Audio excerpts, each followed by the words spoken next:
നമ്മുടെ ഹൃദയത്തോട് ചേർന്ന് നിൽക്കുന്ന എത്ര മനുഷ്യർ നമുക്കുണ്ടാകും? നമ്മൾ എല്ലാ ദിവസവും സംസാരിക്കുന്ന, നമുക്കെന്തും പറയാൻ പറ്റുന്ന, നമ്മളെ കേട്ടിരിക്കുന്ന എത്ര മനുഷ്യരാണ് നമുക്കുള്ളത്?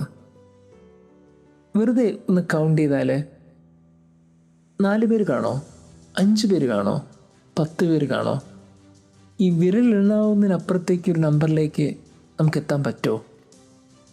എന്നാലും വേറൊരു ചോദ്യം ചോദിക്കട്ടെ. നമ്മളെ ഇഷ്ടമില്ലാത്ത, നമ്മളെ വെറുക്കുന്ന, നമ്മളെ വേദനിപ്പിക്കുന്ന, നമ്മളെ തെറ്റിദ്ധരിക്കുന്ന, നമ്മളെ ചോദ്യം ചെയ്യുന്ന എത്ര മനുഷ്യരുണ്ടാകും? ഉറപ്പാണ് നമ്മളെ സ്നേഹിക്കുന്നവരെക്കാളും കൂടുതൽ നമ്മളെ വേദനിപ്പിക്കുന്നവരുണ്ടാകും. എന്തുകൊണ്ടാണ് ഇങ്ങനെയെന്ന് ചോദിച്ചാൽ അതിൻ്റെ ഉത്തരമാണ് ഗോസ്പൽ. ഇന്ന് ഗോസ്പൽ യേശു പറയുന്നത്, നിങ്ങളെ മനുഷ്യർ ദ്വേഷിക്കുന്നുണ്ടോ? എങ്കിലും നിങ്ങൾ പേടിക്കരുത്, കാരണം അതിനു മുമ്പ് എന്നെ ദ്വേഷിച്ചിട്ടുണ്ട്. നിങ്ങളെ മനുഷ്യർ പീഡിപ്പിക്കുന്നുണ്ടോ?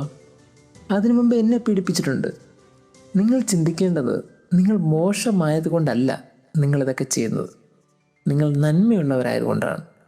ഒരു പൂന്തോട്ടം, ആ പൂന്തോട്ടത്തിലെ ഏറ്റവും മനോഹരമായൊരു പുഷ്പത്തെ എടുക്കാൻ പറഞ്ഞാൽ നിങ്ങൾ ഏത് പൂവിനെ എടുക്കും? ഏറ്റവും മനോഹരമായ ഒന്നിനെ നിങ്ങൾ എടുക്കുമല്ലേ? എടുക്കുമ്പോൾ നിങ്ങൾ ആ പൂവിന് വേദനിച്ചോ ഇല്ലയോ എന്ന് നിങ്ങൾ ചിന്തിക്കുമോ? ഇല്ല. മനോഹരമായതുകൊണ്ട് നിങ്ങൾ ആ പൂവിനെ പറിച്ചെടുക്കും. അതേ കണക്കാണ് സഹനങ്ങളൊക്കെ. നമ്മളെ മനുഷ്യർ വേദനിപ്പിക്കുന്നതും സങ്കടപ്പെടുത്തുന്നതും നമ്മൾ ഏറ്റവും മനോഹരമായ എന്തോ ഒന്ന് ഉള്ളിൽ സൂക്ഷിക്കുന്നതുകൊണ്ടാണ്. കാര്യം, ക്രിസ്തു അത്രയും മനോഹരമായൊരു പൂവായിരുന്നു. അതുകൊണ്ടല്ലേ ആ പുഷ്പം കാൽവരിയിൽ വല്ലാണ്ട് വേദനിച്ച് നമ്മൾ കണ്ടത്. പക്ഷെ പ്രത്യേകത എന്താണെന്നറിയോ? ആ പൂവ് വാടിപ്പോകില്ല.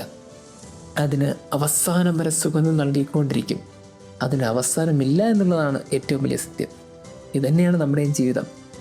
ഹൃദയത്തോട് ചേർന്നിരിക്കുന്നവരെക്കാളും ഹൃദയത്തിൽ നിന്ന് അകന്നിരിക്കുന്നവരാണ് എണ്ണം കൂടുതലെങ്കിൽ യു ആർ ബ്ലെസ്ഡ്. കാരണം നിങ്ങൾ ഹൃദയത്തിൻ്റെ അപ്പുറത്തേക്ക് എന്തോ ഒന്ന് ഏറ്റവും മനോഹരമായി സൂക്ഷിക്കുന്നുണ്ട്, ക്രിസ്തുവിനെ പോലെ. ദൈവം നമ്മെ അനുഗ്രഹിക്കട്ടെ.